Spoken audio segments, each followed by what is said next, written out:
আসসালামু আলাইকুম। শুরু করছি কৃষি সংবাদ কক্ষে আছি হৃদয় হোসেন। এখনকার সংবাদ আয়োজন একই সঙ্গে চ্যানেলে ইউটিউব চ্যানেল এবং চ্যানেলের ওটিটি প্ল্যাটফর্ম স্ক্রিনে লাইভ স্ট্রিম হচ্ছে। ভারতে রপ্তানির খবরে প্রতিদিনই চাঁদপুরে বাড়ছে ইলিশের দাম। তবে ব্যবসায়ী নেতারা বলছেন ভারতের রপ্তানির খবরে নয়, সরবরাহ কম হওয়ায় ইলিশের দাম বাড়ছে। খুচরা ব্যবসায়ী ও ক্রেতারা দাবি করছেন ভারতের রপ্তানির প্রভাব পড়েছে ইলিশের বাজারে। মুর্শিদ আলমের ভিডিও চিত্রে সৈয়দ অদিতের রিপোর্ট। আগস্ট থেকে অক্টোবর ইলিশের ভরা মৌসুম। এই সময় ইলিশের দাম কিছুটা কম হওয়ার প্রত্যাশা থাকলেও এবার ক্রেতাদের তার নাগালের বাইরে। ভারতে মাছটা নিতেছে আর কি, বড় সাইজের মাছটা নিতেছে, বড় সাইজের মাছটার উপরে একটু প্রভাব পড়তেছে। মাছের দাম এখন বৃদ্ধি আছে, বড় সাইজের মাছ কেজিতে 100-150 টাকা এরকম বাড়ছে। চাঁদপুর মৎস্য অবতরণ কেন্দ্রে বড় স্টেশন মাছঘাটে 1 কেজি ওজনের ইলিশ বিক্রি হচ্ছে 1800 থেকে 1850 টাকা দরে, আর 1 কেজি বেশি ওজনের ইলিশ বিক্রি হচ্ছে 2000 টাকা দরে। ভারতে ইলিশ রপ্তানির খবরের পর কেজি প্রতি 50 থেকে 100 টাকা দাম বেড়েছে মন্তব্য ক্রেতাদের। আমরা প্রথম শুনছি এই সরকার ক্ষমতা আসার পরে ইলিশ মাছ ভারতকে দিবে না, এখন 3000 টন ইলিশ মাছ ভারতকে দিয়ে দিচ্ছে। আমাদের দেশের মানুষ কিনে খেতে পারছে না। অনেক মাছ আছে, ক্রেতার চাইতে মাছ বেশি আছে, তারপরেও এখানে মাছের দাম কি জন্য এরা বাড়তি রাখে বুঝতেছি না। হয়তো ইন্ডিয়াতে মাছ পাঠাবে এই ধরনের একটা নিউজ সবাই শুনছে, অতি উৎসাহ হয়ে হয়তো ব্যবসায়ীরা মাছের দাম বাড়াই দিচ্ছে। পাইকারি ব্যবসায়ীরা বলছেন ভারতে রপ্তানির খবরে নয়, বরং ইলিশের দাম বেড়েছে সরবরাহ কম হওয়ায়। ইলিশের উৎপাদন কম, সরবরাহ কম, তো সেই কারণে আসলে মাছের দাম একটু বেড়ে গেছে। বর্তমান যে সরবরাহ যদি এরকম থাকে তাহলে রপ্তানির কারণে মাছের দাম বাড়ার সম্ভাবনা বেশি। আর যদি মাছের সরবরাহ বাড়ে তাহলে রপ্তানি হলেও খুব একটা প্রভাব পড়বে না বলে আমরা মনে করি। অন্য বছরগুলোতে এমন সময় প্রচুর সংখ্যক 1 কেজির উপরে ইলিশ পাওয়া যেত। এবার ভরা মৌসুমেও বড় ইলিশ মিলছে না বলছেন সংশ্লিষ্টরা। ইলিশেরও শেষ মৌসুম, আগামী 15 দিন পরে আমাদের মা ইলিশের অভিযান। তো এখন আসলে মাছ নাই, 3000 টন মাছ বোধহয় নিতে পারবে না ইন্ডিয়া। আর অনুমতি দেওয়ার কারণে রেট বাড়বে বা প্রভাব পড়বে, ওই রকম তেমন সম্ভাবনা নাই। দুর্গাপূজা উপলক্ষে সম্প্রতি ভারতে ইলিশ রপ্তানির কথা জানায় সরকার। এই খবর প্রকাশের পর থেকেই দেশের সকল পাইকারি ও খুচরা বাজারে বেড়েছে ইলিশের দাম। সৈয়দ অদিত, চ্যানেল আই। কয়েকদিনের টানা ভারী বৃষ্টি ও জলাবদ্ধতায় আগাম শীতকালীন শাকসবজি চাষে ব্যাপক ক্ষতির মুখে পড়েছেন পাবনার কৃষক। বৃষ্টির পানিতে মাঠ ভরা ফসল ডুবে যাওয়ায় পুঁজি হারানোর শঙ্কায় তারা। ক্ষতিগ্রস্তদের প্রণোদনা দেওয়ার আশ্বাস দিয়েছে কৃষি বিভাগ। পাবনা থেকে আক্তারুজ্জামান আক্তারের রিপোর্ট। কৃষি বিভাগের তথ্য মতে এবছর পাবনায় আগাম শীতকালীন শাকসবজি আবাদ হয়েছে 13,000 হেক্টর। এর মধ্যে সদর, আটঘরিয়া, ঈশ্বরদী, চাটমোহর ও সুজানগর সহ বিভিন্ন উপজেলায় সিম, মূলা, টমেটো, গাজর, ফুলকপি ও বাঁধাকপি সহ শীতকালীন শাকসবজির আগাম চাষ হয়। প্রতি বছর জেলার চাহিদা মিটিয়ে পাঠানো হয় রাজধানী সহ দেশের বিভিন্ন এলাকায়। তবে সাম্প্রতিক বর্ষণ ও জলাবদ্ধতায় কমপক্ষে 200 হেক্টর জমির ফসল ডুবে যাওয়ায় অনেক কৃষকের স্বপ্ন ভেঙে গেছে।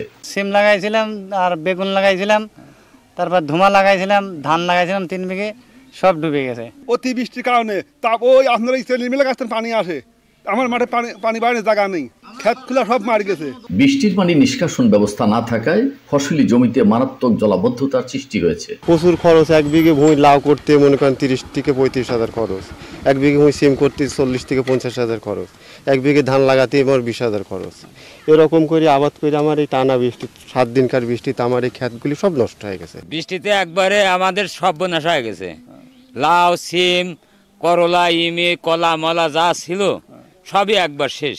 এটা যদি নালা করে দেয় তাহলে আমরা এই পানিটা আপনার চলে যাবে, তাহলে আমাদের কৃষকগুলি এই ক্ষতি থেকে রক্ষা পাবে। ক্ষতিগ্রস্ত কৃষকদের সহায়তা দেওয়া হবে বলে জানিয়েছে কৃষি বিভাগ। আমাদের এখানে প্রায় 960 জন কৃষকের 73 হেক্টর জমিতে শাকসবজির ক্ষতি হয়েছে, কিছুটা আক্রান্ত হয়েছে। শাকসবজির বীজ দিয়ে, পারিবারিক পুষ্টি বাগান দিয়ে আমরা যদি কৃষককে আমাদের যে বিভাগের পরিকল্পনা আছে, আমরা কৃষককে সহায়তা করবো যাতে তারা তাদের এই ক্ষতিটা কাটিয়ে উঠতে পারে। ফসলি জমিতে জলাবদ্ধতা দূর করা ও ক্ষতিগ্রস্তদের সহায়তায় কার্যকর পদক্ষেপ চান কৃষকরা।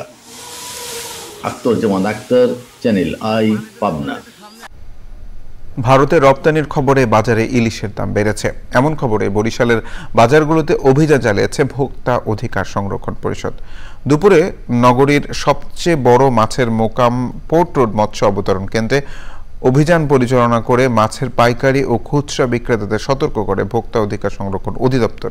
এ সময় খুচরা বাজারে যাতে কেউ বেশি দামে ইলিশ বিক্রি করতে না পারে সেজন্য মূল্য তালিকা চালানোর নির্দেশনা দেওয়া হয়। বাজারে 1 কেজির ইলিশ প্রতি মণ 68,000, 1200 গ্রাম 72,000, 1 কেজির নিচে 62,000 টাকা দরে বিক্রি হচ্ছে।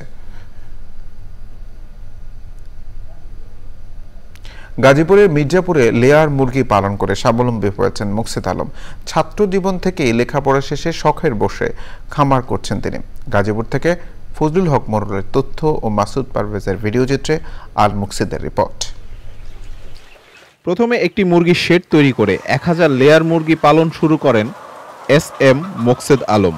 এরপর আর পেছনে ফিরে তাকাতে হয়নি তার। বর্তমানে তার 4টি মুরগির শেড এবং ছোট বড় মিলিয়ে প্রায় 12,000 মুরগি রয়েছে তার খামারে। সবগুলো প্রোডাকশনে নাই, ইলেকট্রিসিটি থাকেই না। এছাড়া ইলেকট্রিসিটিটা যখন চলে যায় তখনই কিন্তু এই প্রবলেমটা বেশি সৃষ্টি হয়। আর 10-12,000 মুরগি প্রোডাকশনে আছে। 12,000 মুরগি থেকে প্রতি মাসে 7-8 লাখ টাকার মতো থাকে। মুকসিদ আলমের সাফল্য দেখে অনেকেই মুরগি পালন করে এখন স্বাবলম্বী। গরমের কারণে ওষুধও দেওয়া হয়, স্যালাইন দেওয়া হয়, আবার প্লাস ভিটামিন খাওয়ানো হইতেছে। আমরা দেখে উদ্বুদ্ধ হয়েছি। আমারও ইচ্ছা আছে ওনার মতো একটা বড় ধরনের মুরগির খামার তৈরি করা। এলাকার এই পোলট্রির খামারের মাধ্যমে আমরা এলাকার বেকার যুবকরা স্বাবলম্বী হতে পারছি এবং আমাদের আলহামদুলিল্লাহ একটা ভালো একটা কর্মসংস্থানের ব্যবস্থা হয়েছে। খামারিদের নিয়মিত প্রশিক্ষণ দিচ্ছে জেলা প্রাণী সম্পদ অধিদপ্তর। খামারিদের আমরা নিয়মিত প্রশিক্ষণ দিচ্ছি, খামার পরিদর্শন করতেছি, মনিটরিং করতেছি, তাদের হলো ট্রিটমেন্ট, ভ্যাকসিনেশন, নতুন নতুন যে আমাদের টেকনোলজিগুলি আসছে সেই বিষয়গুলি তাদের প্রশিক্ষণ দিয়েছি। মুরগির খামার ব্যবসা সফল করতে নিরবিচ্ছিন্ন বিদ্যুৎ সরবরাহের দাবি জানিয়েছেন সংশ্লিষ্টরা। আল মুকসিদ, চ্যানেল আই। এই ছিল কৃষি সংবাদ। ধন্যবাদ সবাইকে।